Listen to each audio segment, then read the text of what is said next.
I hope that you've been enjoying today's schedule of brilliant speakers, and I appreciate RedLine for having me.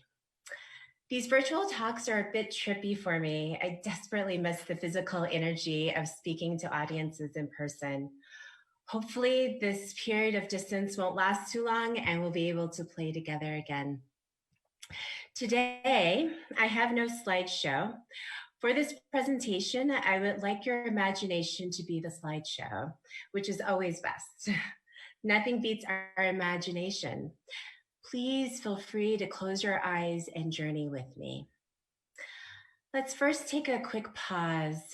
As the world is slowly returning to its previous speed, I want to make sure that we are taking that pause that we had previously.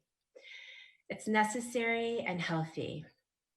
So please take a deep breath with me.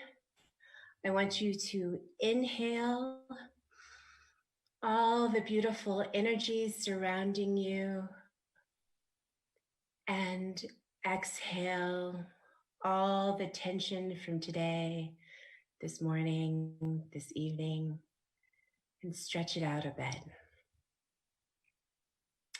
This year's summit is focused on Afrofuturism. At first, I was going to talk about a series I started at the beginning of the lockdown in South Africa. Like you, I was confused and a bit scared. The uncertainty felt like chaos was swirling around me. I questioned all of my choices, especially with my mother still being in Detroit and I an ocean away. I craved the wisdom of my community to provide perspective. Usually that would mean I would be convening with my Afrofuture homies in the deep, but since I was far away, it meant we would have to chat virtually. What does the Afrofuture say was born? I really didn't mean for that title to stick, but here we are. Each and every conversation via Instagram and Zoom was soothing to my soul. I spoke with over 30 Afrofuture thinkers, from creative technologists to performers, musicians, theorists, filmmakers, academics, artists, cryptocurrency enthusiasts, and a space engineer. Each discussion concluded one thing: it's time to dive into spiritual technology. They all agreed it was the only way to stay in a healing mode while protecting ourselves from the chaos that this uncertainty has spawned. So what is spiritual technology? Well, for this talk, I had planned to get into the various ways spiritual technology is expressed, how it is employed in our lives, our work, and our world. I was going to outline the tools necessary to access the spirit, to practice the technology and employ it correctly. I was going to ask each of us to return to our individual indigenous roots and honor the sacred knowledge that resonates within us. But then I began thinking about the worldwide shift that the Black body has sparked recently, and how the portal of the Black body has expanded. The viral video of George Floyd calling out for his mother as he lay suffocating slowly immediately humanized his Black body. It humanized a Black man. This was a special moment, especially for non-Blacks who were taught to dehumanize the Black body. It motivated Black and white mothers in Portland, Oregon to stand on the front lines of protests and confront the police while singing "Hands Up, Please Don't Shoot" as a lullaby. It also motivated people across the world to not only call for justice for Black bodies, but also reflect on their own bias, silence, and acquiescence to the continued oppression and dehumanization of the Black body. Hundreds of thousands continue to demand justice for Black bodies around the world, even in places where it's taboo to discuss race. It also inspired a mural for George Floyd in a place like Syria. It has been moving to witness this shift. The portal of the Black body has been expanding for a while, but technology has helped it to expand in ways we haven't seen before. And what is this portal to?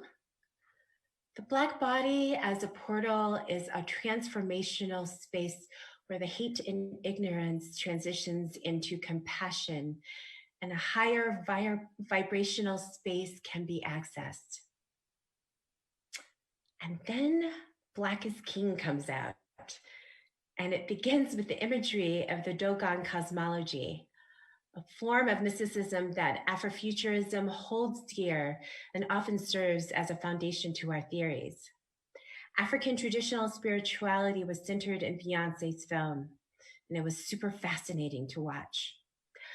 I wanted to talk about how in this film we saw Black bodies in a different light, a cosmic light that is part of the Afrofuture legacy. Black is King is part of a genealogy of work to create a healthier relationship to the Black body, especially the African body. For the past couple of years, the African diaspora has been working to reject the US colonial narrative of Africa and sought to repair and heal its relationship to the motherland. The film Black Panther definitely created its own path towards this goal. Then Ghana invited the African diaspora to come back to the land in celebration of a return after 400 years of separation. I was lucky enough to participate in the last bit of the year of return during New Year's.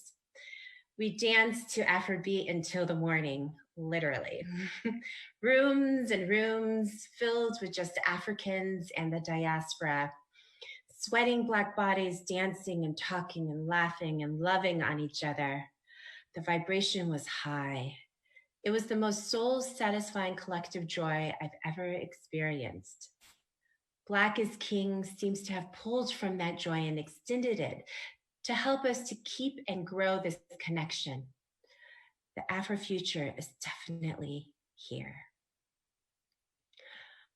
I'm sure many of you would have loved a deep dive into Black is King. However, a couple days ago, I received a letter from a Black man who is currently incarcerated. Upon reading it, I immediately cried and my heart ached. He wrote that he heard the rebroadcast of my interview on This American Life on NPR. He asked in his letter, as a Black man in prison, what is my part to play in Black futurism, if any? And then thanked me for my time and talent. So I dedicate this keynote to him and all of our invisible populations, especially the ones who have been subjected to our unjust criminal system. With love, this is my reply to his letter. Dear Mr. Agomo, I am deeply humbled by your letter. I didn't realize someone from prison would hear my words and be so moved to write me. I have thought long and hard about your question. Ever since reading your thoughtful words, I wake in the morning asking myself the question, what is his part to play in Black Afrofuturism? I'm not sure that I have the answer for you, but instead I have an offering. Let me first begin by situating who I am so that you understand where my thinking springs from. I intentionally live in a place of abundance, joy, and optimism. I work hard to not only be free, but feel free. Free to explore, think, imagine, create, call forth, and to practice all that my soul and mind desire. I've been like this since a child. My parents were intentional in cultivating this in me. That does not discount the deep grieving I have and experience daily. I grieve for my father who passed away a couple years ago. I grieve for my hometown, Detroit, and the needless suffering city residents endure. I grieve for my people who fight daily to stay alive, and I grieve for the state of our world. I also grieve for myself and all the harsh realities I have to face. But within all that sadness, I choose joy. It keeps me sane, especially when my sanity is on thin ice. I intentionally work to create moments of utopia within this ongoing dystopia. My optimism is a state of survival.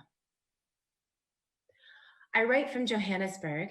I chose to move to the African continent this year because I believe in its future and how it is intertwined with Black American liberation.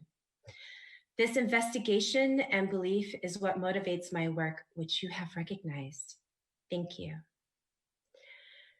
You are in the midst of the Afrofuture. Your letter is evidence of this. The Afrofuture is clearly resonating within you. It can never be separated from you, just like your Blackness can never reside outside of you. However, the Afrofuture within must be cultivated and activated. And I think this is what your question is about. Your participation in Afrofuturism begins in the imagination. Some people may wonder, why imagine when incarcerated? Why dream of a future you may not realize within this reality? For to imagine is a privilege only for the free. First, understand we are all imprisoned by not only systemic oppression, but also by the concept of whiteness. The colonial agenda has separated us from our truths, ancestral truths. The oppressors will tell you that these truths that hold the Black body as a spiritual human doesn't exist, but it does, and it always has. This agenda will never let you know that you are free, no matter what they do to control your body. To imagine is a spiritual act. To dream is putting the spirit in motion. Have you analyzed your imagination? What are you imagining now? What is your relationship to the Black body? What beliefs do you hold on to that are no longer serving you? How do you imagine your future? In what ways has your imagination been colonized? Are you limiting your reality based on current circumstances? This is also a question I often ask myself. It becomes a daily check-in. We tend to further imprison our minds based on unchecked perceptions. Once you have begun this analysis, the next question is, how are you expressing your imagination? It is the expression of that imagination that forges a new destiny and a new future. We live in multiple realities and multiple dimensions. Physically, we can be in one place, but spiritually in another. When we allow our spirit to travel, we must grab onto the knowledge that is gained. That information can help us in this current reality. Astral travel, energy work, ancestral reverence should not be dismissed. It is part of the colonial agenda to force us to live in a three-dimensional world that only values five senses. It is the oppressor's goal to misguide and weaken us by discrediting our ancestral spiritual practices. They try their hardest to control our spirit, our minds, our souls, but they cannot unless we let them. Don't let them. Our African spiritual practices have a lineage more ancient than we can fathom. It is nothing new. It has always been and will always be. The power of these practices cannot be controlled or contained. This is Black Futurism. It is not only a resistance to the colonial project, but also a never-ending cultivation of Blackness, the Blackness we all belong to, whether we want to admit it or not. It is the submitting to Blackness that teaches us, grows us, and inspires us. Remember, our first home was in Blackness, the womb. Our planets float gracefully within Blackness. And when our human experience ends, we all shall return to Blackness. Black bodies are not just victims of oppression, nor are we just magical beings blessing this world with our talents. We are cosmic beings having a human experience. It is the spirit of our humanity that is crafting a new future we all can believe in. You are not just witnessing that future, you are also crafting this collective Afrofuture. We all are, regardless of our circumstance, culture, and religion. When I say we are cosmic beings having a human experience, I'm saying that the cosmic is not separate from us. Our bones are made of exploding stars, scientifically. Our human form is not just a vessel for the spirit, but is intertwined with the spirit. There's no beginning and no end. This is why our DNA holds so much intergenerational trauma, as well as joy and wisdom. The sixth sense, the intuition, are our ancestors speaking through this DNA within. Black Futurism gives us permission to participate and practice that which has been denied to us because it didn't serve capitalist pursuits. What do you believe Black Futurism to be? What does it look like to you? How does it feel, smell, sound, taste? Considering the present state of Black bodies, what would you change? What are the tools and the knowledge you need to make the change? I don't know about your circumstance and why you're in prison or for how long, and I do pray it's not for too much longer. Please hear me when I say to you, you will always be contributing to and participating in the future of our people, in or out of prison. Abolitionist Harriet Tubman spoke of voices from God when she would have her blackouts.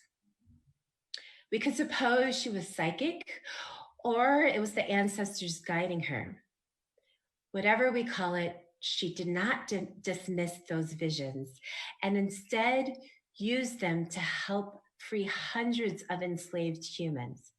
She decided to honor the spiritual technology that resided within her, which led to her liberation and eventually our liberation. What is the spiritual technology within you? What are your beliefs about yourself, about your power? In order to communicate what an altered destiny would look like, jazz musician Sun Ra crafted a mythical self that fully lived in this altered destiny. He would tell people he originated from Saturn, and his mission was to liberate and transport Black people back to his home planet via his music. What is your mythical self? What is your mission? How would you express this mythical self? And how does this expression help you realize your mission?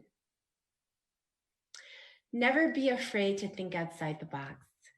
How you imagine your future, the collective future and the future of this world matters. It matters greatly. It is the visions you conjure that guide your actions and resonate energy far beyond the walls of that prison.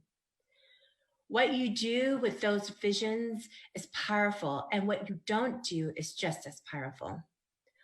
Understand that each day wields a new destiny that sets you on or off course, leading you to or away from your destination. It's all up to you. Don't be distracted. Hold firm within. And remember, you are not alone. You are never alone in this journey. I dedicate Tiwa Savage's song to you, Keys to the Kingdom. I've been listening to it on repeat. She sings, "See how the sun and the moon bow for you, but you won't open your eyes. You are the remedy, don't know what's inside, but you are the key to the kingdom." I will end with this. Please remember to open your third eye as the moon and the stars bow to you. And when you do, a new breath of the future is born and welcomes you. May the Afrofuture be with you. With love, Ingrid. Ingrid, that was absolutely incredible. Thank you so much. We'd like to give the opportunity to all of our folks watching at home and on their mobile devices to ask you any questions, and I will be moderating those questions. As we're waiting for those questions to come in, I've got one of my own, as a matter of fact.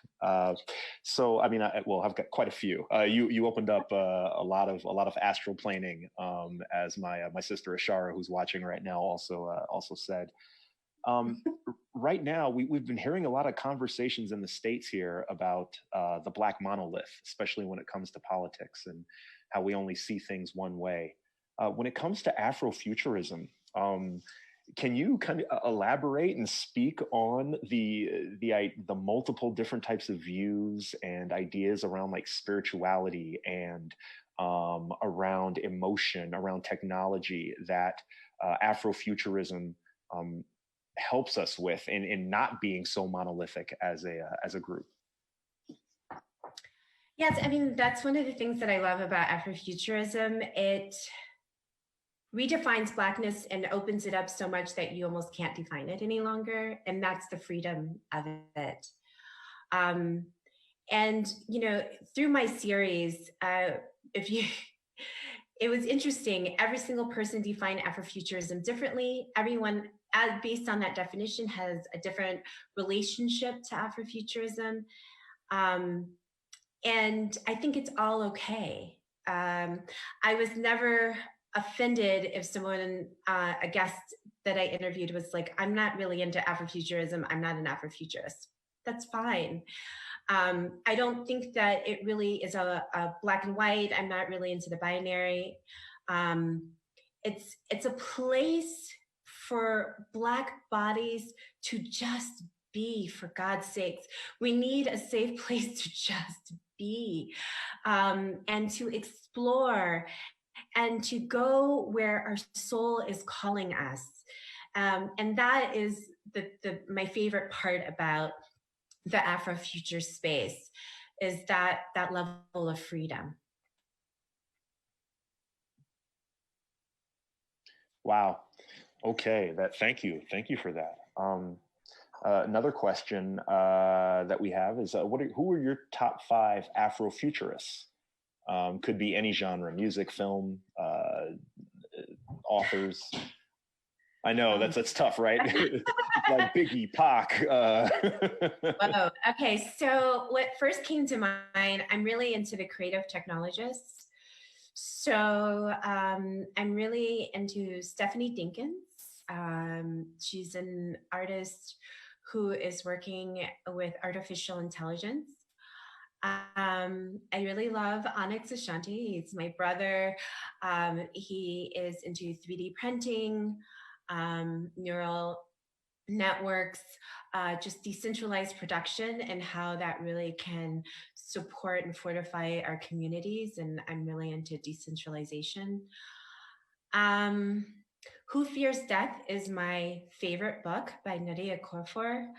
And, you know, it really does speak to what I just spoke about in terms of spiritual technology. In the book, you have the main character who has these spiritual powers and has this love affair with a man who helps guide her through that journey in becoming more in touch with those powers. It's such an amazing book, and she's an amazing writer. All of her books, just read all of her books. what is that? 1, 2, 3. Yeah, a couple more. There's more. There's more. I really love, let's see, Hyphen Labs has a VR project that I like, that I showed recently. Uh-oh, I always get it kind of mixed up, but you can Google them. It's an amazing piece that I love showing, and it's um, Black women who archive memories because the Turkle affair happens and the First Amendment's taken away. And so in the VR space, you are getting your brain optimized. And then, oh man, who else?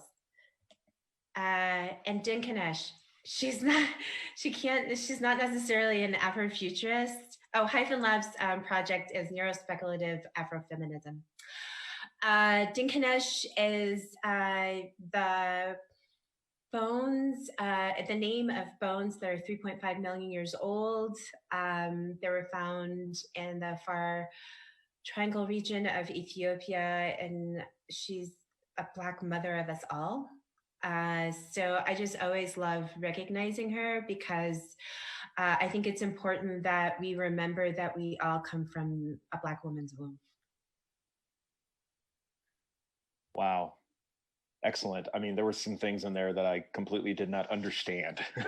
And I'm going to have to do some Googling myself. That is exactly why we are here today. We have time for one more question that comes from Dr. Ella Maria Ray here in Denver, Colorado. And she is asking, Sister LaFleur, could you say more about the connective tissue between Afrofuturism, the diaspora, and the 21st century Africa? Oh man. So I really believe, I believe, and it's statistically true, Africa is the future. By 2100, 1/3 of the world will be African. There will be an African in almost every country. And so I think it's important for us to develop a healthier relationship, because I think in terms of being, especially in the diaspora, in these majority white countries where oftentimes we don't feel safe, we really need to figure out how we can force that relationship with Africa and come back home. The president of Ghana just honored Marcus Garvey and gave this amazing address. Please Google that. And I just really love how Ghana has just always been like, please come. If they're not treating you well, come here. You're safe here. I think that's really beautiful. So in terms of that loving presence, but then also if you look at Rwanda, what President Paul Kagame is instituting, how he's not afraid of taking risk and employing emerging technology. I think that that's really important. And I think across the continent, you will see how they're leapfrogging to really address their challenges using new ways, technology, new perspectives and approaches that are decolonizing. And so that's really exciting. And I feel like in order for Black Americans to be stronger by 2050, I think the median income will be 0.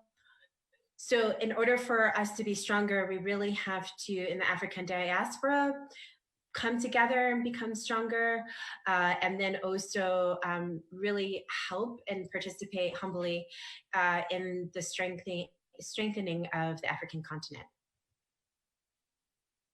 Wow, that was fantastic. Thank you so much. We are at the end of our time. Unfortunately, we could sit here and talk to you all day.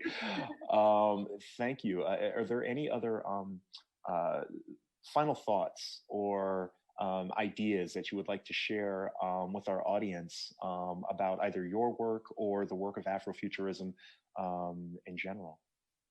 Well, if you want to see the interviews of what does the Afrofuture say, go to our YouTube channel, youtube.com/the Afrofuture Strategies Institute. They're amazing, and they will soothe your soul as well as as it did mine. And yeah, don't, yeah, just embrace the Afrofuture, live it, embody it. Yeah, enjoy it. Well, thank you so much. We wish you well, and hope to see you in person at some point soon. Before we started this call, we started talking about our connections, and we are so blessed to have had you here today with us for 48 hours of socially engaged art and conversation. Thank you so much for having me. I appreciate it.